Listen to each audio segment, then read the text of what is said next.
ARNL-logic. Hello and welcome everybody to a King of the Hill where we have put 8 kings in the center of the map and they are currently fighting their way up against, I think, what was 36 peasants. 38 Was it peasants. 36? 38 Yeah, peasants. 38. So we're going to have quite an interesting one. If you look around the map, you'll see this is a slightly modified version of Raptors. It's not modified in that it's a new map, it's modified in that Chrono is a techno wizard and created the ability to have lava on these ramps to keep the players separated. And hopefully that'll give us a little bit less in the way of needing to pause for these ones. Probably the only thing we really need to moderate these days is people building the likes of gauntlets and rattlesnakes up on these hills and then taking out the mexes of the opponent, which is not allowed. There's only allowed to be defensive towers built in the Exactly. game. With that in mind, why don't you give us a quick rundown of those rules? So, King of the Hills for Raptors, keeping the rules relatively simple. There is a no rush 10 minutes. We will see that lava nicely disappear at that 10-minute mark. The structures, like I just mentioned, that can attack enemies' eco, that includes the Juno people. So many times we see Junos just going in the base. It was a pet hate of mine a couple of weeks ago. I was ticks were my main form of defense, and they just all disappear with one Juno. We turn that off because it's very hard as kings to defend if you don't have the ability to spam stuff. And with limited space, the Juno is basically guaranteed to hit one of the 8 kings worth of production of those T1 ticks or rascals or something similar. Rule 3, I'm just posting them back in the game as well. No reclaim hack. We don't like to tell people what that is if you don't know what it is. Because good for you. If we tell you, you might do it. Essentially, there is a way to kind of cheat as a king with that percentage bonus. If you know how to get free metal, don't do it. You will be kicked. Maybe after one warning. And rule 4, the most important one, have fun. So 2 minutes into this no rush timer, you know what this no rush really feels like for me? For those of you who like to travel but have the lack of motivation to get ready until the night before a 4 a.m. flight, if you're like me, I get that same sort of feeling that you've got something big coming up, which is like the no rush 10 minutes or going on a flight for that metaphor. You have to get ready. Have you got everything? Have you double checked your list? Probably not, because you don't have a list. Yeah, have you built the radar? Have you remembered your passport? Have you got that sunscreen? So while everyone is getting set up and doing their standard builds for the first 10 minutes, I'm going to tell you a bit of a story about what I used to do for work. So part of my job used to be a degree of business development. I used to, at the drop of a hat, have to fly interstate, sometimes as far as Darwin. And my pre-packing ritual was to not set an alarm, was to not pack, and was to head off to the airport in the morning and rely entirely on my thinking in the moment and on my body clock to get me up for the flight. I managed to do this 10 times and didn't miss a flight. That's lucky. Have you ever missed a flight? I've never missed a flight. Except for when my passport got denied, because for some reason in Australia you're not allowed to use a passport that's still valid for 6 months. Yeah, okay. I do remember that actually. That is quite unfortunate. I have technically missed the start of a flight. I don't know how I talked my way. How did you get on it if you missed the start? Did you miss the takeoff? They closed the doors. They closed the doors and the bridge got pulled away from the plane, and I begged them, and they they reattached the bridge, reopened the doors. Just a casual 120 people looking down the aisle. Who's this fucking guy that's making us late for getting home for the weekend? Please tell me it was just you on your own. Luckily it was. It was when I was working at Whoop Whoop, doing some construction work for my previous company, and I like to fly home to Adelaide every few weeks, and almost missed that flight, almost missed the weekend home. Yep. Yeah. No, very nice, very nice. John, let's move back out of story time as we've now filled some of the early gap in this one, and let's have a look at a couple of things that are going on around the map. One thing I want to note on the left-hand side, we do have the bottom left-hand side. We do have the green player who is very low down in the level, very close to the lava level. When they detonated their comm, it did leave a lava patch. If this happens to you, you can still get it. You might just need to use the repair. Is it the repair? Restore command on a builder or a Lazarus or something, just to bring the level back up to where it's supposed to be. This is one of the small pitfalls of having all of this extra pretty lava on the map. Jumping into the top left side where we do have that eco corner going, we see actually multiple T2 labs, which means that the teams didn't overly eco this time. I mean, they are ecoing quite strongly, but they haven't massively co-op ecoed. We're seeing a little bit more of that in the top right where we have T2 being distributed across to everyone, and a lot of players and a lot of energy and metal that's been pumped into Winera. Bottom right hand side, we're seeing a similar thing where one of the players is funding the other. You can see the wins have been swapped over for those T2 mexes, so those T2 builders to come out, and they are sending T2 to the front line. It is important to help your frontline players getting those T2 mexes up. That additional bit of metal without having to go to the T2 lab can make a huge difference in whether they hold, and even if they can get offensive at the 10-minute mark. Looking in the middle, we do have some decent plays out of a lot of these players. We're a little bit late on those T2 labs, coming down at 7 minutes for a couple of these players, but we do have Shed with a 7 minute on the dot, or just slightly before fusion. That is absolutely crazy. I'm going to be having a quick look at his build after this one to see how I can match it, because that is very, very strong. And Tank Tom greeting for an APHIS. He currently only has 6 build power. Looks like he's going to be going up to 12. At 12 build power, you can get an APHIS in 2 minutes. So we'll see whether Tank Tom does have what he needs. He has got the energy. At over 1,000 energy, you can support 25 build turrets building an APHIS, which will get it up in 1 minute. So it is possible. It is risky though, and we'll see how this plays out for him. Looking with 2.5 minutes to go, Twig, how do you think this one is going to play out? It's very hard to tell because I like to see it about the 8.5 minute mark. Peasants making units around the edge of the map. I don't know why it doesn't happen every game, but peasants that are in the circle that I'm just currently drawing around here, just there, not in the corners.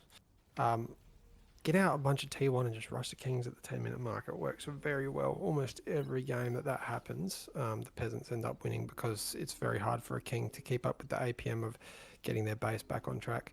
There is probably a little bit too much OS in the middle for the kings to lose this one, but it'll all be determined, I think, by the T2 that comes out of the corners.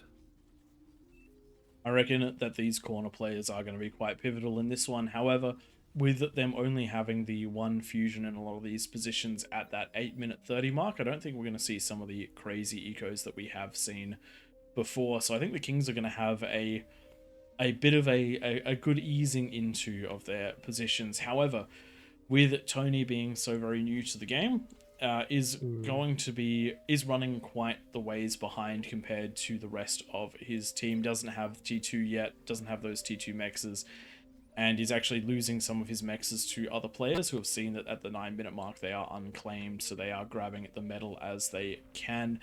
Does also mean though that they're going to have to cover those extra entrances.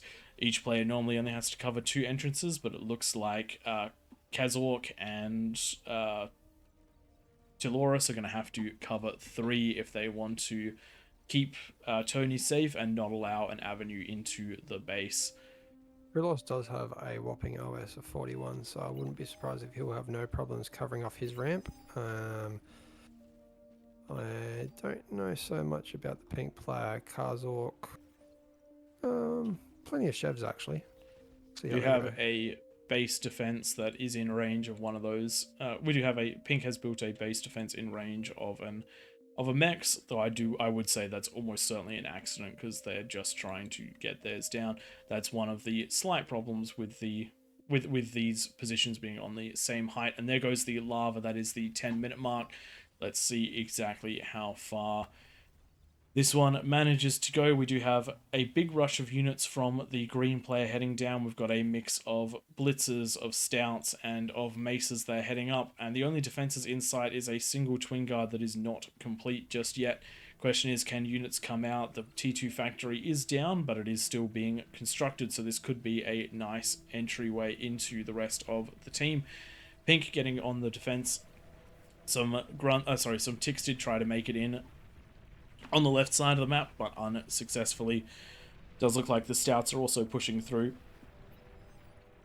on the bottom half of the base, but those triple twin guards doing a much better job of cleaning it up. Does look like we do have Wooly sending units down to clean up these stouts, and we do have some fiends coming in. These are going to successfully clean this up. There might be a tiny bit of damage, but nothing too much, provided the units are controlled well. If everyone can see, Orange has come down to defend against Rowan Morse's lane.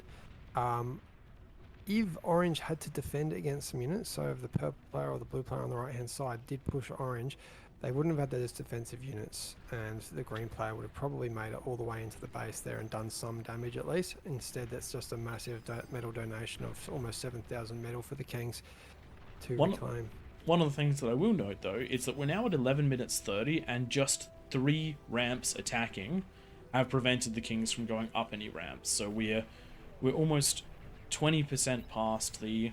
We're basically going to hit 20% past the 10-minute mark before we get any real damage done by the peasants, which is just happening now with the first couple of fiends making up. But even still, those fiends are getting picked off quite nicely by the units. So those extra couple of minutes have put the Kings I've got the Kings basically stuck in their hole.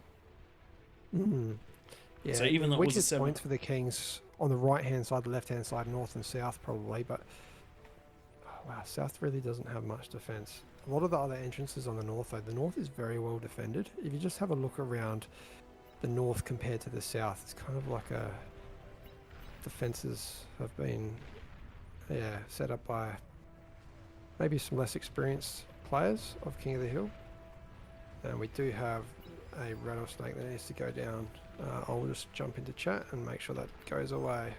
Very good, very good. I'll leave Twig to take care of that one, and I'll keep everyone up to date with the action. It does look like the orange player is grabbing all of that delicious reclaim, and they're shoving it into an Aphis as well as units. We do need to see the Kings starting to do some damage, because players like Regeki have gone into their advanced fusion and second fusion. They're just getting their conversion online, and they're going to start ticking on in a big way soon, or they're going to keep ecoing and getting ready for a massive push in the future. Big thing that I would recommend if you are new to this, get your T1 units in front of your T2 units. You can prevent a lot of damage going down on things like your Fiends, things like your Jags, if you support them with T1 units. Helps massively with your efficiency, but even still, if you have enough of them, it doesn't overly matter. Uzi defending it very, very well, putting all these walls down and forcing the units into the com getting great D-guns down there. If you are against something like this, one of the things you can do is grab units like, if your vehicles grab something like a bull will drive straight over these walls and create extra holes for you. Does look like the Kings... stalemate. It is quite the stalemate. No team managing to make it very far up the ramp. If you do miss that 10-minute window, your units like the Jags and the Fiends become less and less effective, and you do need to start sieging. My big recommendation is finding a way, even if it's costly, break your way up onto the second plateau, either here, in between here or in between here. Those are very good places to break up into it, because you do not have players behind who can support you. And then start a siege from either side, get your long-range units, and start bombarding the players on the high ground, and just fight this one like it is trench warfare. You can still do run-bys, you can still do good damage by cramming units up ramps, but at the end of the day, you will be in a bit of trouble if all you're doing is ecoing and if all you're doing is throwing jags at the problem. Sometimes it works and it looks cool, but there are almost always more efficient ways of doing it. The reason we like it at the 10-minute mark is because of that true shock and awe factor, and the fact that so few peasants are ready at that 10-minute mark to do much more than lose most of their eco to all of those units. 5 minutes in, and I think what we're seeing here is a classic example of the Kings not being able to push out. Sorry, the repercussion of the Kings not being able to push out at that 10-minute mark. If you're not pushing out and you're not doing some peasant damage, meaning that there's a front that's outside of the internal ring, it gives too many peasants the time to get to that T2 phase, and that's what we're seeing facing off against Tank Tom right now, a player that's been able to eco up to getting a couple handfuls of these spiders, and I don't see if there's going to be much to defend against this. Ticks would be probably the best bet, but I don't know if Tom's going to have the APM to get them out in time. Got to have a nice mix. You got to have a nice mix of those T1 and T2 he's got units. Pulses. Did not realise he had pulses. Yes, those are going to be quite good at taking those out because again, not supported by the T1 units. So Tank Tom's going to be just fine, at least for now, but has lost three of his outer mexes. We got Trillos, the brown player, pushing in and just taking out. There we go. And this is what I was coming in. This is what I was talking about with that siege warfare. Enough units on the front to hold and push through, and then we do have the rest backing it up and doing damage. Good comm D gun, or attempted good comm D guns, but now the comm is going to be shot with those snipers. They know it's there and they are moving away. Comms and snipers move at very similar speeds, and all it will take is one unit to see that. And while it's going on, a lot of the eco is being taken out. However, that is going to be some great D guns out of the comm taking out most of that force, but I do think it will cost his life once those extra hound shots go down. There it is. But we do have a breach here, and that is somewhere that the Kings can use to continue their way through. As you can see already the APM being taken out of the blue player on the northwest corner. Having to go down means that they're now not going into the middle of the map to help defend against that. So this is what the importance. Sorry, this really illustrates the importance of pushing through at least one or two spots for Kings. Yes. And even though there was even with that offensive, the brown player having to defend against some banishes that pushed through in front of the red player, that third extra lane that the pink player and the brown player having to take over, definitely doing a lot of harm to them, as a lot of these units going down without getting much value. All the APM is stalling. Decent defense is going on here, but I don't think that there is a counter intrusion for the Kings, and a whole series of gremlins starting to ride their way in. Gremlins can be quite a scary as they can get scouting on the Kings, as well as doing a lot of damage. If they do make it to the conversion, they can pop conversion very, very quickly. Also quite hard to discover. You have to get very, very close to them in order to do it. Looking around the map, Tank Tom is looking to be getting on the offensive with Bulls and Jags. Unfortunately, though, I think that is going to be quite a tough ask. They are going to clean up these spiders very nicely.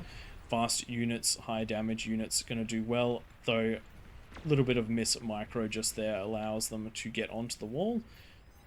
I would definitely be running them straight in to clean them up, just so that you can get the reclaim and keep going. You're just taking damage and giving them a bit of freedom for nothing. If Tank Tom can get up any of these ramps, there's a lot of damage to be done, but there is also a lot of scaling that's gone over here. 4 fusions for Wanira, a Aphis going down, an Aphis in the back line, as well as multiple fusions even on these frontline players. We do have Orange, who has cleared up one of the high ground positions with spiders. They've run into a base, but unfortunately cleaned up before doing just take your attention away. More. There are a bunch of gremlins on the northeast corner of the King's base going into the center, just getting ready to make a move. I think they're kind of trapped in by these 2 lines of rovers coming out. There we go. They have been seen, and the pink player has zeroed in on them. They are not shooting. They're trying to get to the conversion. Thankfully, though, some good body blocking is going to prevent them from doing damage. I do love that they tried to do that. One thing you may have just seen there was a missile going down from potentially an Arbiter or something along those lines. That is a real threat when you get gremlins in. It doesn't even have to be the gremlin that does the damage. It could be your own units firing. On the bottom left. So 2 places now breached. Pink's going through with a bunch of these sumos and fiends doing damage quickly.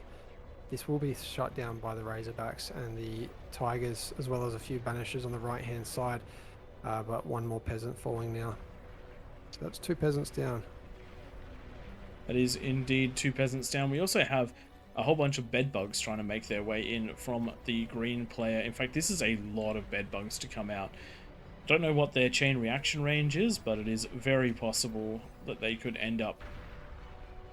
I don't think... No, they do not have the density to chain react. The Arbiter's doing a half-decent job of cleaning a bunch of them up, but some have gotten through. Can bedbugs turn invisible?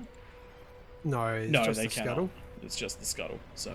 Scuttle probably not that effective either in this game mode because you cannot Juno the enemy base, meaning that they will come up on the radars. Tank Tom pushing into these beamers again. I would like to see him attack a different position. This is his 2nd time running into these 9 beamers. 9 beamers kick out so much damage. It is just not worth attacking up there. I do like that he's finally built an Ambassador. I was going to say earlier, Ambassador's probably going to do more work than the Mousers in this... against this defense. All the actions on the bottom left by the looks. We've got a counter push from the purple players into orange and pink at the same time. Trilos is going hard against the southeast corner of the map. Really good call with that Mammoth. The Mammoth is one of the best things you could get out to deal with that Razorback, and it also does quite good against those Tigers. The Tigers unfortunately bumping them into each other and not managing to push through. There is a really good lane of attack which has now been identified through the red base. Pink trying to get there to defend, but they have seen it. There is an arrow drawn, and that is the way that they are headed in.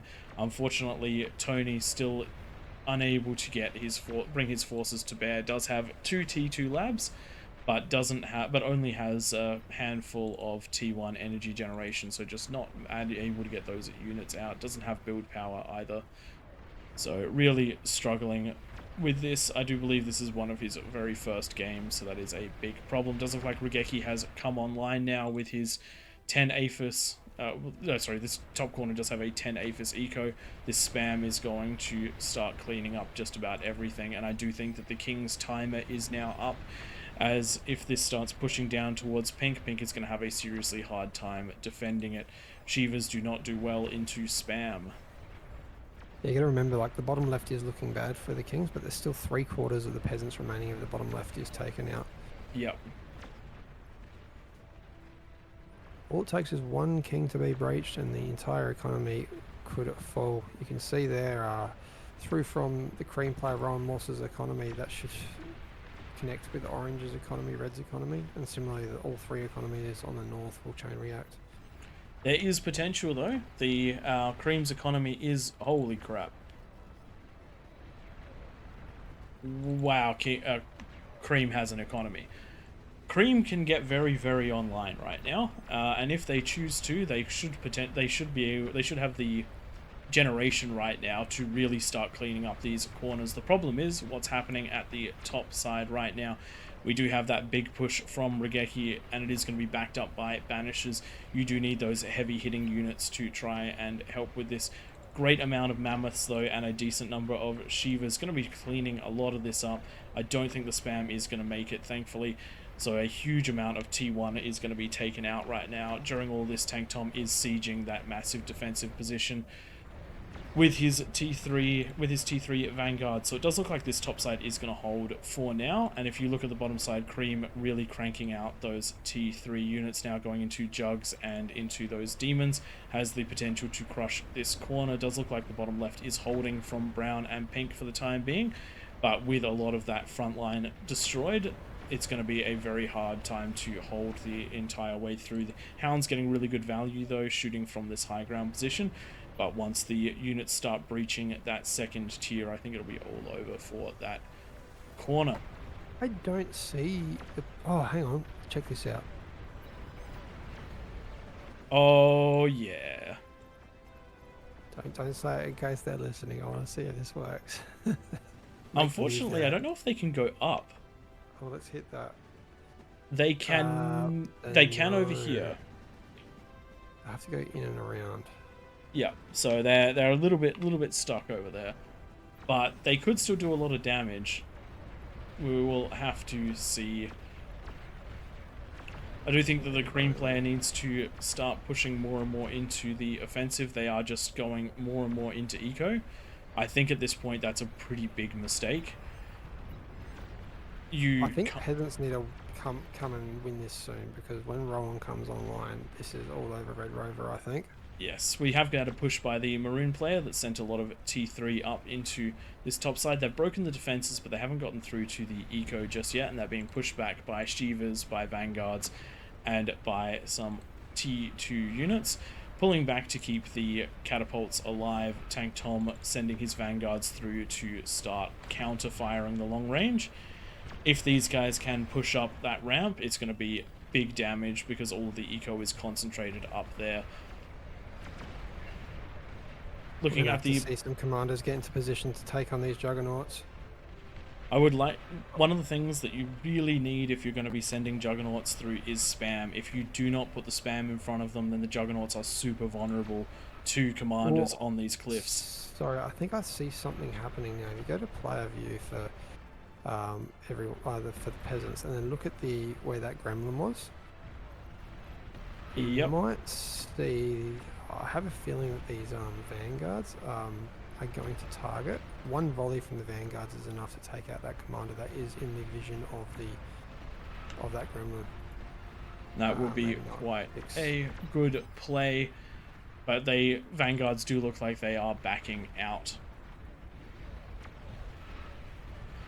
Does look like a demon has managed to pop its way through above Maroon's ramp. It is going to get degunned by Rakusha, but this is an open area now, and the potential for damage is huge. So if those Vanguards start blind firing into the expected eco positions, it's going to be a big problem for Rakusha, whose eco is far enough forward that it is vulnerable at this time. Looking around though, we do have a whole series of jugs that are slowly making their way up the ramps, but they do keep backing out for safety. We do have comms on the high ground. If those comms do get close enough, they will indeed be able to degun. But we do have grunts as a gap between them, and it will be very hard to make its way through those units. And as those beams do start doing damage, the units that are coming in to defend will stop. Pink is also making their way up another one of their ramps. It does look like the bottom section of the map has been taken out. We just have the bottom left and the bottom right still in this one, and they're currently massively on the defensive right now with jugs pouring through.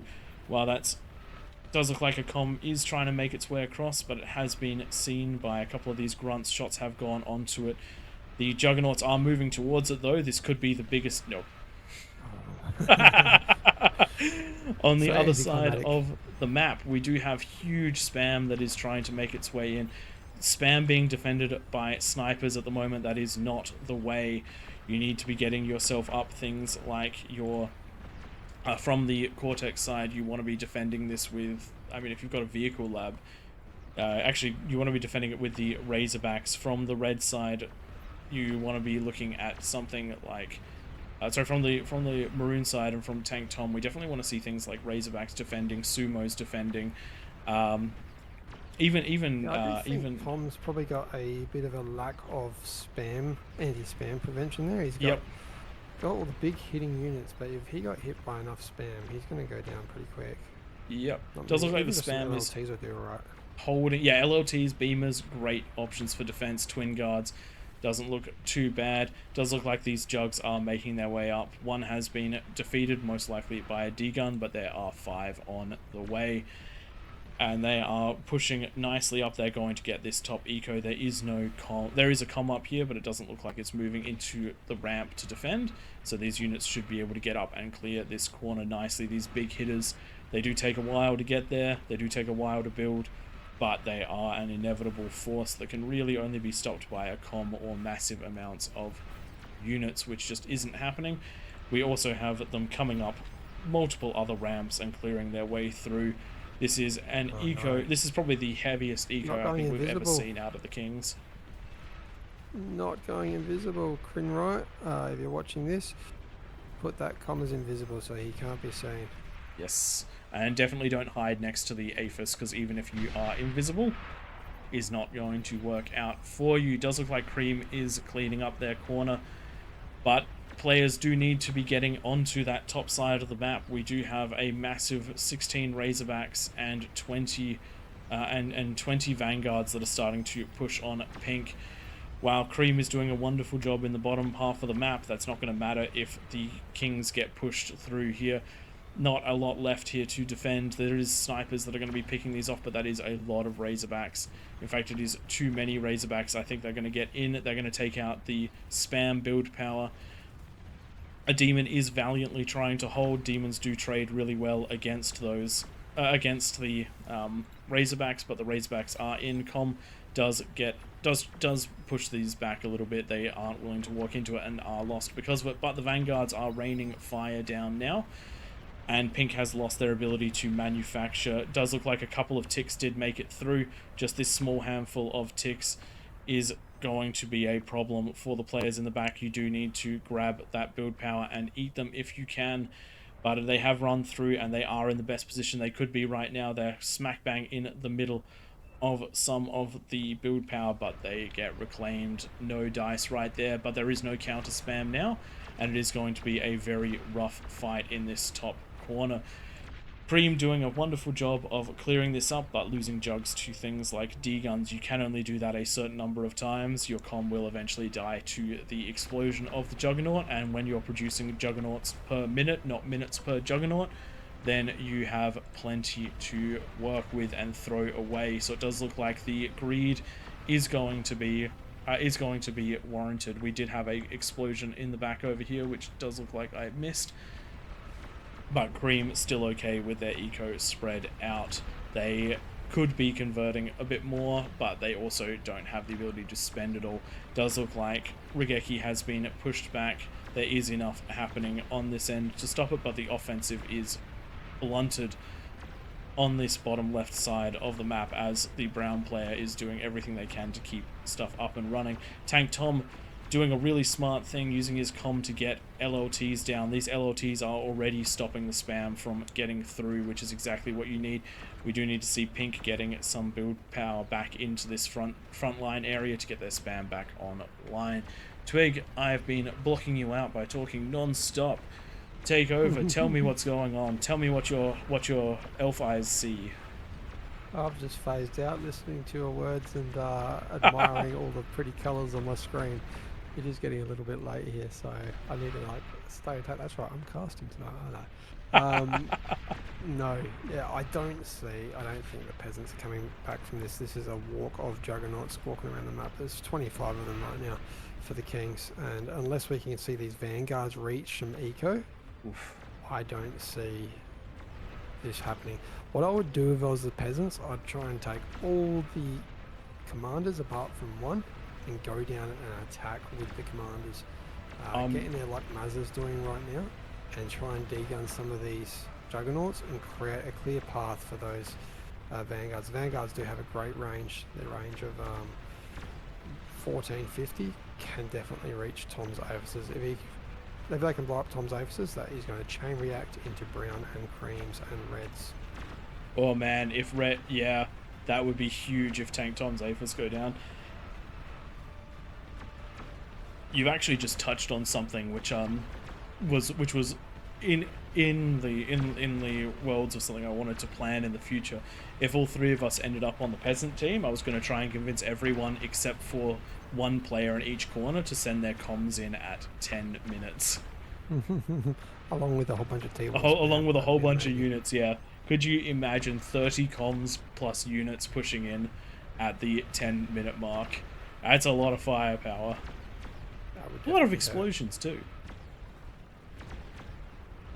I'm enjoying how many vanguards that Classic is getting out.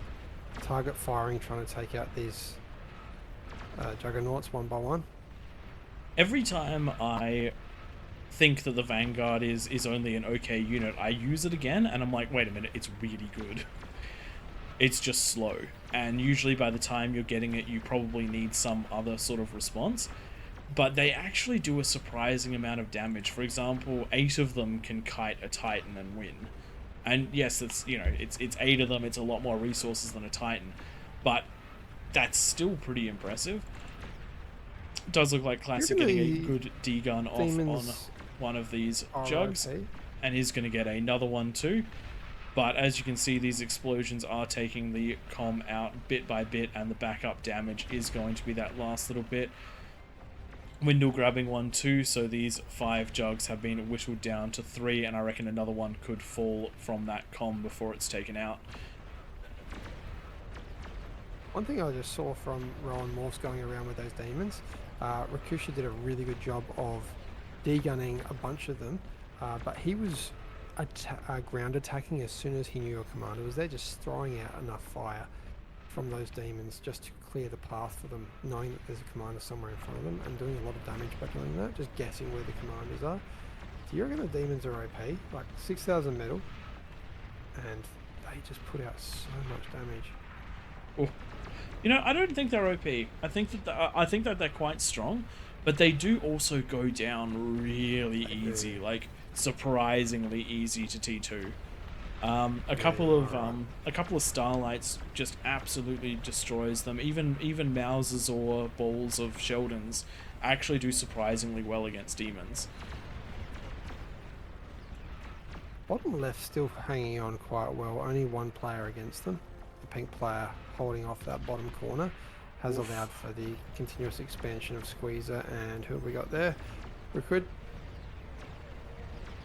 There are some Titans which could push, but I don't think there's going to be enough to completely distract. I'm really surprised that this corner has still been holding on. They have managed to use their high ground advantage absolutely spectacularly to hold all of this. I think that one of the problems is that Pink has just traded incredibly inefficiently. By trying to rush up that ramp, they lost too many units, which were then reclaimed and allowed to be turned into a large enough eco to now actually properly fight back off of this. However, it is looking like it's going to be the very last of the corners to hold out, as these demons are getting wonderful AoE all over these Razorbacks. Razorbacks don't trade in the best of times well against demons, but then throw in the demons hitting a lot of them at once, and it's even more of a problem. One thing I did want to say just here, I didn't comment on it while it was happening because you were talking, Twig, but the Maroon player did use the Juggernaut as a rolling bomb to take out all of the Vanguards, just walked it up to the cliff and detonated it to destroy most of those Vanguards. Really smart if you're having trouble getting up the cliff. You can just use these things as giant walking bombs, and that was a chain reaction. Regeki with 26 fusions, but all of the conversion just taken out. Resign vote called there, rightly so. Without that economy, I don't think there's any chance of pushing through. Probably the only way that the peasants could have even done anything at the end is just keep the spam going, but take everything around to a different entrance. Try and catch the kings off guard. Yeah, you don't have to attack your entrance as long as you don't lose your entrance. You can help one which is struggling if you want to. Like that is a very viable thing to do. Does look like we have the last push heading down towards the kings, but it is being recalled for defense. Was 3 Juggernauts and 4 Juggernauts, a couple of Titans, and a Behemoth. But unfortunately, the round robin of Juggernauts and Demons is here and is stopping that from turning into an effective offense. The peasants got really close to pushing in. If there'd been just a little bit more, if some of the attacks had gone in slightly different directions or to slightly different places, or if the Forgotten Gremlin actually managed to get in and do Gremlin things, I think this could have quickly turned around on the Kings because of how close the eco is. It just does take one decisive blow to really knock them back and knock them out of the game. But in this Quite the case, funny comment there from Chronographer, when demons are the spam to protect the jugs. yeah, it's a thing. Does look like we're gonna get some chain reaction Juggernauts over here. Yes, we are.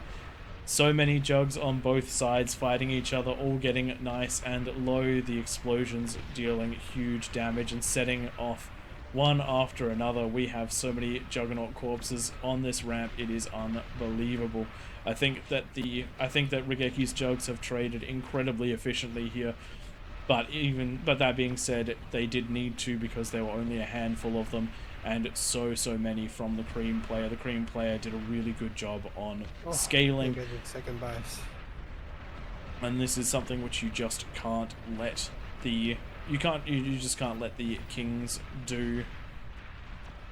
This one behemoth on 110 kills, of which several of them are Juggernauts. Nice job right there. The demons finishing it off with their high DPS. We do have the next wave pushing up from the other ramp and meeting the Juggernaut wave as it pushes through into the last of this top left corner. And it does look like the last part of the game is going to be the bottom left side as they hold on valiantly against everything Pink has been throwing at them. They have built up quite a Titan force and they are going on the offensive. There actually isn't very much between them. Titans are quite vote past. It does look like a super nuke is heading to the middle of the map. Wow, that is a very symmetrical volcano that's been created in the middle of the map, and my camera is doing crazy things now. Thanks everybody for playing in this one. Let's have a quick look at those stats. The one which is going to be absolutely crazy is the metal produced. Both the Maroon player and the Cream player absolutely dominating there with 2.7 million for the Cream player and about just shy of 2 million for the for the Maroon player, absolutely taking the space that they were given and running with it.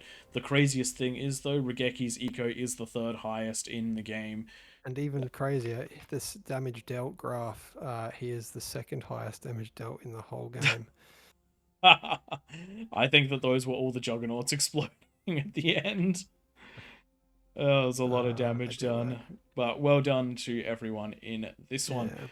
It does appear that the Kings remembered their passport on this flight. Good job to all of the Kings. Good job to Pink, who held, to Tank Tom, who split his units around to help both of the lanes on either side, and to the Kings that covered for Red, who was struggling to get into the game early on. And really good job on the Peasants for putting so much pressure in that top left corner, for holding out so well in the other corners. Unfortunately, unfortunately not enough damage went down onto the Kings early enough, and they were able to scale. Let's jump on out of this one and head into the next one. They got real close to getting in and making a lot of things go pop that time. Yeah, they did. I did notice that you only had a few APHIS at the end.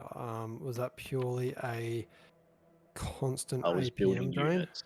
Yeah. I didn't have tough. enough of a break. You probably didn't have space either. Yeah, I didn't have a whole lot of space, and I didn't want to stop building units to produce more of them because we were only hanging by a little bit for a lot of that fight. It was nice to see that one of the other Kings had made it out and was rolling around. Yeah, it definitely got. I do apologize for my stream that's in the background. The game just crashed. Probably thanks to those nukes. No worries. Let's cycle the Kings out and go again.